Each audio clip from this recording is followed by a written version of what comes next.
What if everything you've been taught about demons is a carefully constructed lie?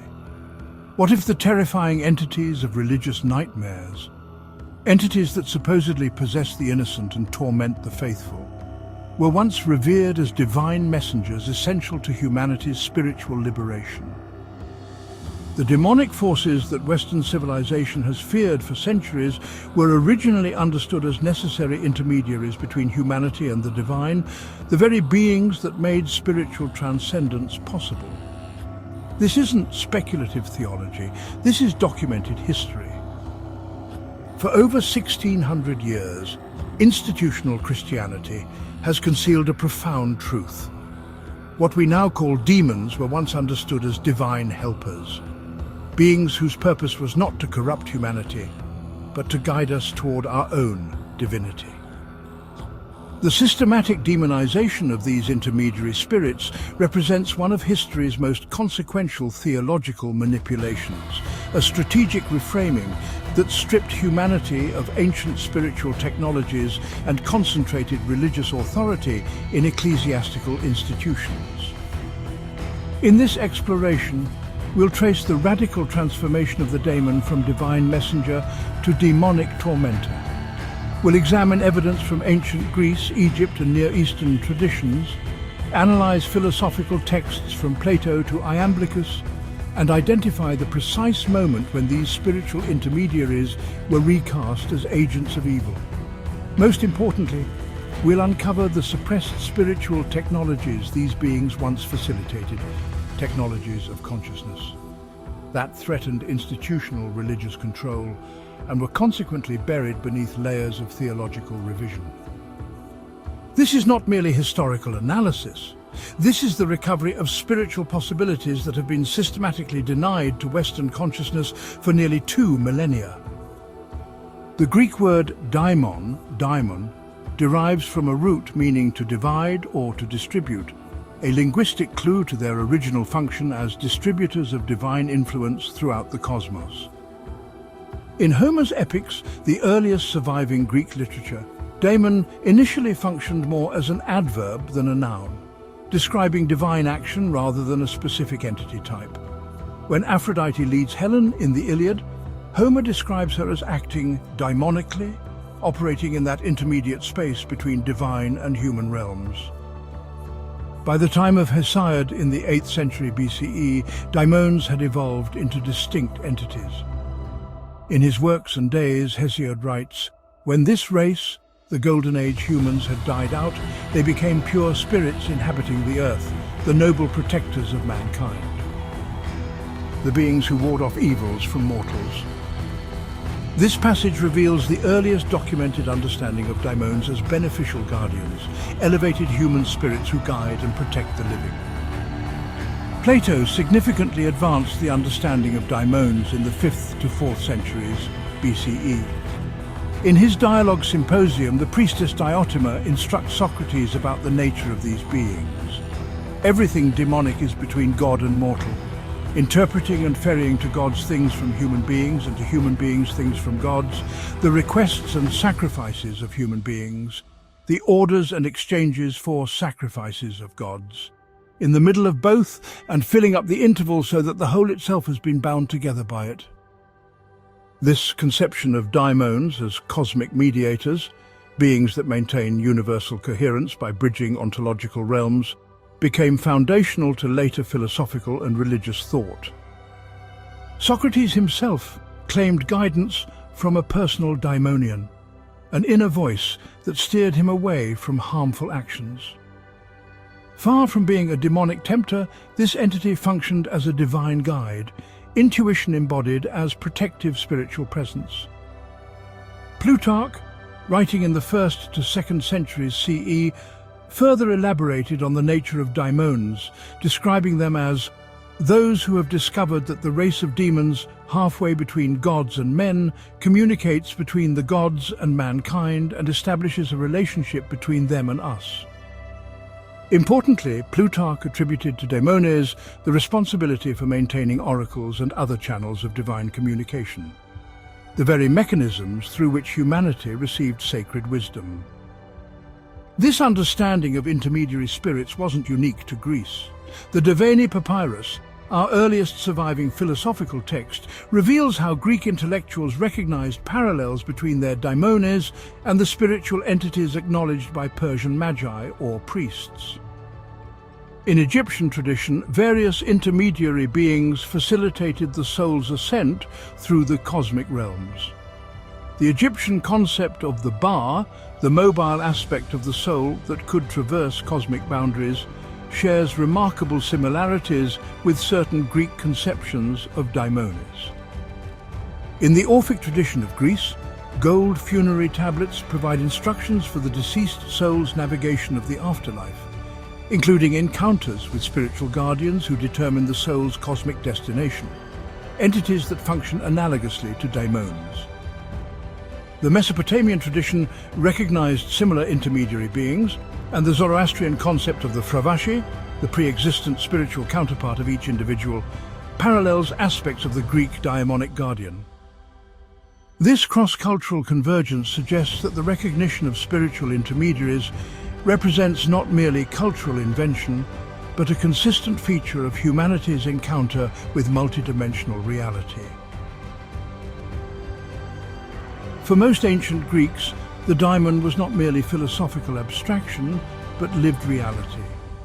The agathos daimon, the good daimon, received the first libation at meals and wine-drinking ceremonies. As Martin Nielsen notes, the libation was said to be made to agathos daimon, the good daimon or the guardian of the house, who appears in snake form. This household protector, paralleled by the Roman genius, maintained the boundary between cosmic order and chaos at the domestic level. Far from being feared, these entities were honored as essential guardians of human flourishing. Archaeological evidence from household shrines throughout the Mediterranean reveals the ubiquity of daimonic veneration. Artifacts depicting the agathos daimon have been recovered from contexts spanning over 6 centuries, demonstrating the remarkable stability of this belief across historical transitions. Beyond domestic veneration, daimones played crucial roles in more sophisticated spiritual technologies. The Greek magical papyri, misnamed texts that actually contain sophisticated ritual instructions, preserve numerous examples of daimonic invocation. One such invocation from PGM 1, lines 1 to 42 states, "I shall have you as a friendly assistant, a beneficent God who serves me whenever I say, 'Quickly by your power now appear on earth to me, yea, verily, God.'" These instructions reflect not coercive domination, but a collaborative relationship, establishing resonance between practitioner and daimonic intermediary to facilitate spiritual development. In the Neoplatonic tradition, particularly as developed by Iamblichus in the 3rd to 4th centuries CE, ritual engagement with daimones became systematized in the practice of Theurgic, literally God work. Far from dangerous sorcery, Theurgy represented a sophisticated system for aligning the soul with cosmic forces through daimonic mediation. As Iamblichus explains in De Mysteriis, demons are produced according to the generative and creative powers of the gods in the most remote termination of the progression. They function as necessary links in the chain of being that connects material existence to ultimate divinity. Perhaps the most profound and most deliberately obscured function of daimones was their role in soul purification and liberation. The Neoplatonic tradition maintained that engagement with appropriate daimonic forces was essential for the soul's ascent, or anagogy, through successive ontological levels. Iamblichus articulates this clearly. The soul's perfection comes about when it ascends to the intelligible realm and transfers its own administration to the gods and good daimons, becoming like the gods and the good daimons to the extent possible. This process of divinization or theosis through daimonic intermediation stands in direct contrast to the Christian doctrine of salvation through Christ alone. The ancient traditions maintained that daimonic engagement represented not spiritual danger, but ontological necessity, the graduated steps through which the embodied soul could realize its divine nature. The Orphic and Pythagorean traditions similarly emphasize daimonic guidance in the soul's post-mortem journey. The gold tablets found in Orphic burials instruct the deceased. You will find to the left of the house of Hades a spring, and standing by it a white cypress. Do not even approach this spring. You will find another from the lake of memory, cold water flowing forth. There are guards before it. These guards represent daimonic entities that test the soul's preparedness for higher realities, not malevolent obstructors, but necessary gatekeepers ensuring cosmic order. The first significant complication in demonic understanding emerged through Xenocrates in the 4th century BCE. By attributing to daimones the capacity to experience both pleasure and pain, he introduced a dualistic quality that would later facilitate their demonization. However, this change merely rendered daimones more human-like rather than inherently evil. As late as the 2nd century CE, Plutarch, himself influenced by Xenocrates, maintained an essentially positive view of daimonic beings, writing that they were necessary mediators between divine and human realms. The Orphic tradition similarly maintained that daimones could be both beneficial and challenging, not because they were evil, but because spiritual evolution necessarily involves confrontation with one's limitations. The trajectory toward demonization accelerated with the rise of monotheistic traditions. The non-canonical Jewish text Book of Enoch represents a critical turning point, depicting fallen angels whose offspring become evil spirits on earth. Valerie Flint identifies 2 conceptual developments necessary for complete demonization. Demons must be viewed as unambivalently wicked. Magic, which involves ritual practices with these entities, must be strongly associated with these demonic beings. Early Christian texts show this transformation in progress. In Acts chapter 16, verses 16 to 21, Paul encounters a female slave who had a spirit by which she predicted the future, which he exercises, disrupting the economic interests of her owners who profited from her divination abilities. Crucially, this text reframes what would have been understood as beneficial daimonic mediation in traditional contexts as demonic possession requiring Christian intervention.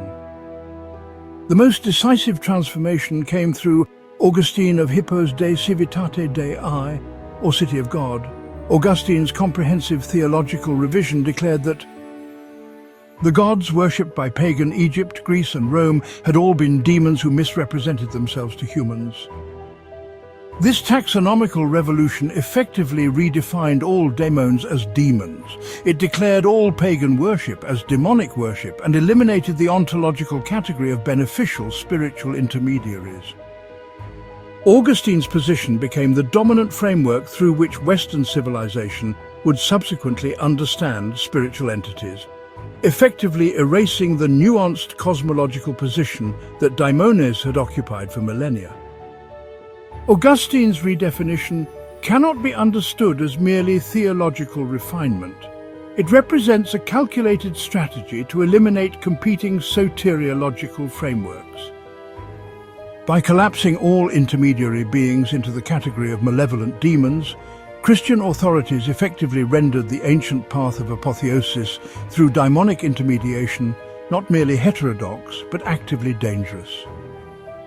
As historian Peter Brown observes, the elimination of beneficial spiritual intermediaries created a cosmological vacuum that the Christian Church itself would come to fill institutionally.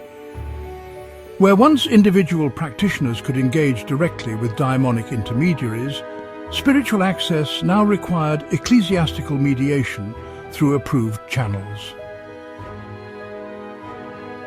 What was lost?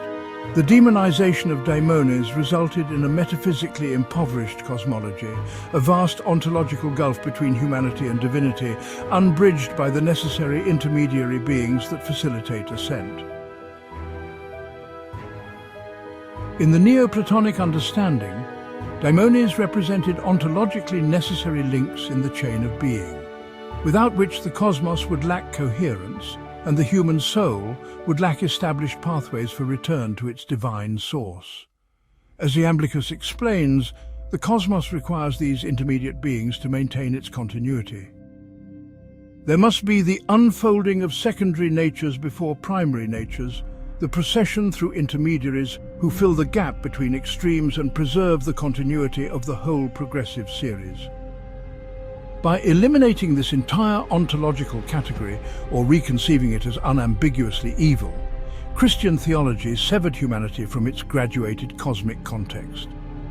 Beyond cosmological impoverishment, the demonization of daimones eliminated sophisticated spiritual technologies that facilitated conscious engagement with these intermediary forces. Theurgic ritual practices, far from being superstitious magic, represented phenomenologically consistent methods for aligning human consciousness with cosmic principles through daimonic mediation. The Greek magical papyri preserve numerous examples of such technologies, including this invocation: "I call upon you, the living one, the one without beginning. Appear to me in a beneficent form, for I am the one united with nature, born according to nature's law." Such practices reflect not control or coercion, but communion, establishing resonant relationship between practitioner and daimonic forces that facilitate spiritual ascent. Most significantly, the demonization of intermediary spirits effectively eliminated a path of spiritual development central to ancient traditions. The realization of human divinity through graduated ascent facilitated by daimonic guidance. The Platonic and Neoplatonic traditions consistently maintained that proper engagement with daimones represented an essential step in the soul's apotheosis, its realization of its own divine nature. Proclus articulated this clearly in his Elements of Theology. Every soul is both eternal and involved in time. It is eternal indeed in respect of its essence, but temporal in respect of its activity. The daimones, situated at this precise intersection of eternity and temporality, provided the necessary intermediation for the embodied soul to realize its eternal nature while still operating within time. By demonizing these intermediary beings, Christian theology effectively closed a doorway to spiritual self-realization that did not depend on ecclesiastical mediation. The historical transformation of daimones from divine messengers to demonic tormentors represents more than academic curiosity. It reveals the theological mechanisms through which Western consciousness was restructured to accommodate institutional religious authority. By recognizing this historical process, we can begin to recover spiritual possibilities systematically denied to Western consciousness for nearly 2 millennia. The possibility of graduated spiritual ascent through proper engagement with intermediary beings, the recognition of a continuously hierarchical cosmos rather than a radical divide between divine and material realms, the potential for direct spiritual experience unmediated by religious authorities, the realization of humanity's inherently divine nature through progressive spiritual development. The archaeological and textual evidence is unambiguous. What we now call demons were once understood as essential spiritual allies. Their systematic demonization served specific theological and institutional agendas that have fundamentally shaped Western understanding of spiritual reality. By recovering the original understanding of these intermediary beings, we recover not merely historical knowledge, but pathways of spiritual development deliberately obscured by centuries of theological revision. The question is not whether the beings we call demons exist. The question is whether we will continue to accept a theological framework that has systematically misrepresented their nature and function for nearly 2 millennia. The greatest trick the devil ever pulled was convincing the world he existed. Perhaps the greatest trick institutional religion ever pulled was convincing humanity that the very beings that could facilitate our spiritual liberation were agents of our damnation. The recovery of the daimon, the divine messenger between realms, represents not occult curiosity, but spiritual necessity. It is the restoration of a cosmological framework that acknowledges the graduated nature of spiritual reality and humanity's capacity for progressive transformation through proper engagement with the invisible orders of existence.